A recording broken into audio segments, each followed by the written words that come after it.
Scott, can you tell me where you'd like to start today? Obviously, we're dealing with that tragedy in Tumbler Ridge, BC. We've heard the Prime Minister speak about that today as well. It's an absolute, I don't even know what word to use beyond horrific tragedy, made even more so. We heard the RCMP during their press conference tell us that they already knew this person, the suspected shooter, had been to the residence. There were gun issues involved. I don't really know, what to say about something like this. Yeah, it's incredibly tragic. And, I'll throw this point of view on it coming from somebody who used to work for a prime minister.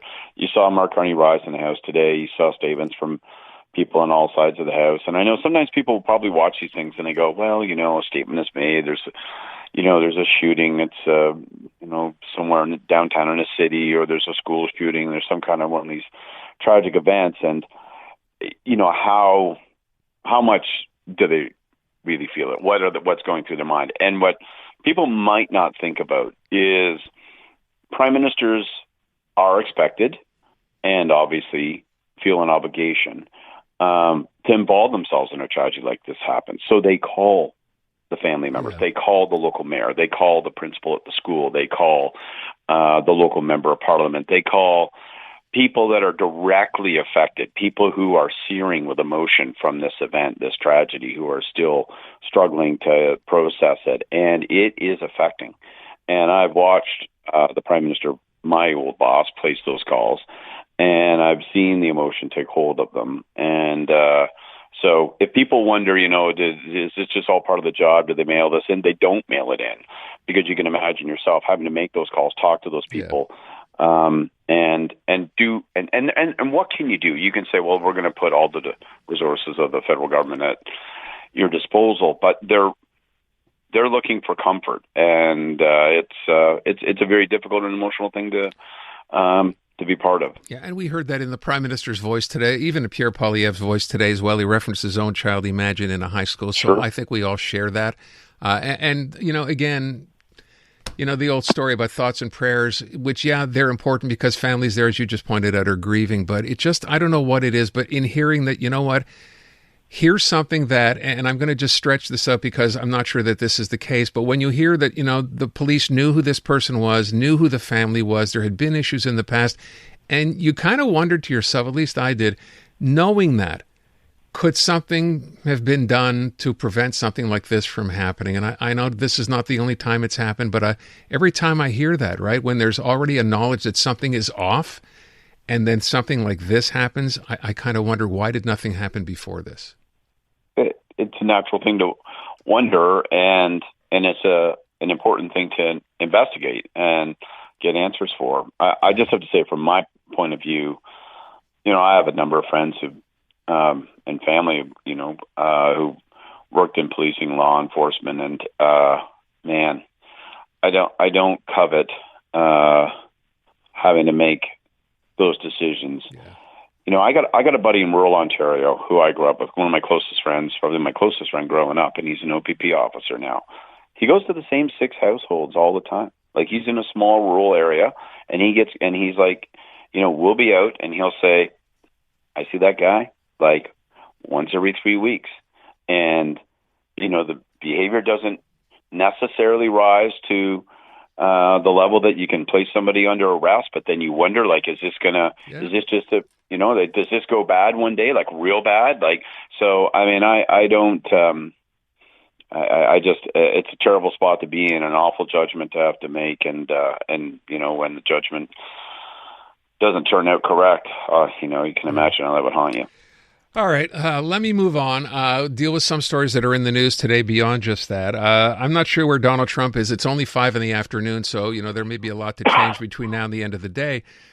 So yesterday, with respect to the Gordie Howe Bridge, we found out that someone had been with the family that owns the existing bridge, I guess the Ambassador Bridge, had been to see Howard Lutnick, who apparently walked into Donald Trump's office and said, hey, you know what's going on? Without any facts whatsoever, as we found out since then.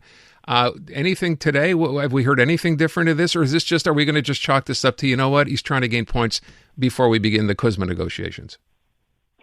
Yeah, I think more than one thing is happening here, both of them frustrating. So first, I think it is exactly as you said. And by the way, like even before that was confirmed, that was the immediate suspicion, because this guy who owns the Ambassador Bridge, the reason that Canada had to pay for the construction of the bridge is that he intervened and used his political pull in 2019.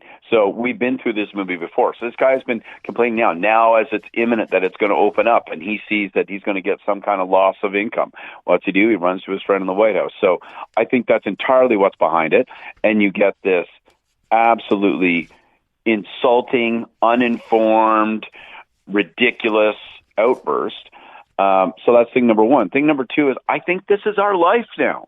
I think certainly between now and CUSMA, maybe between now and midterms, we can expect 4, 5, 6 of these eruptions. We got one 2 weeks ago. If you're going to do a trade deal with China, then I'm going to put 100% tariff on everything. Just wait 40. It's like literally like, why don't we walk out back and smoke a cigarette and see if it goes away? Because it goes away. Now, this one's going to go away, I think. And, but there's going to be another one in 4 weeks. Someone's going to whisper in his ear, or he's going to decide that, there's something else that comes out with Epstein, so he needs to create a distraction. So he lights it up, he declares war on Canada. And ultimately, I think the way this ends up is he will begin the quote-unquote negotiation by tearing up CUSMA. He'll say, I'm giving 6 months notice. He'll think that's the way I strengthen my hand, and it'll cause markets to go haywire. And hopefully, if he does do that, by the way, hopefully there will be a little bit more of a pushback on the American side, because I do think Americans, and certainly American legislators who are running for re-election in November, are starting to feel like, hey, man, this is causing us harm here in the United States. The idea that we better get used to this, I think, that's something we're all beginning to realize now. And I keep saying to myself, you know what? It's barely been a year since he has been. There's still 3 more of these to go. That's mind-boggling to me. We'll see. I mean, he's like a colicky baby. You kind of go, well, the baby's crying. Yeah. Do I pick him up? Sometimes I do. Sometimes I pick him up because I feel the baby needs to be picked up. Sometimes I pick him up because I'm so damn tired I can't think of anything else to do. But increasingly, you let the colicky baby cry itself out, and then, you know what? Eventually it cries less. I know that could be an inexact comparison, but I am hoping that the colicky baby starts to cry itself out, particularly after the midterms. But that's probably too hopeful. Let's hope so. By the way, now that we have to wrap up, Scott, but I have another edition of Today, What Donald Trump Meant to Say. This is a feature now we've begun running on our show. What Donald Trump meant to say. If you'd like to listen, here we go. The President-elect of the United States, the Honorable Donald Trump. Nothing bad can happen. It can only good happen. Canada is building a massive bridge between Ontario and Michigan. They own both the Canada and the United States side, and of course built it with virtually no U.S. content. The Canadian government expects me, as President of the United States, to permit them to just take advantage of America. What does the United States of America get? Absolutely nothing. They charge us massive tariffs on our dairy and other agricultural products, while we let their inferior products come in duty-free. Ontario won't even put U.S. spirits and other alcoholic products on their shelves. And now, on top of everything else, Prime Minister Carney wants to make a deal with China, which will eat Canada alive. We'll just get the leftovers. I don't think so. The first thing China will do is terminate all ice hockey being played in Canada and permanently eliminate the Stanley Cup. I will not allow this bridge to open until the United States is fully compensated for everything we have given them. And also, importantly, Canada treats the United States with the fairness and respect that we deserve. I'm sorry. That's not what he meant to say. That's what he actually did say. I apologize. My bad. Wrong one. China's going to eliminate ice hockey. I think actually maybe Donald Trump's been skating without a helmet on. For a while now. Scott Reid. Scott, thank you so much. I appreciate it.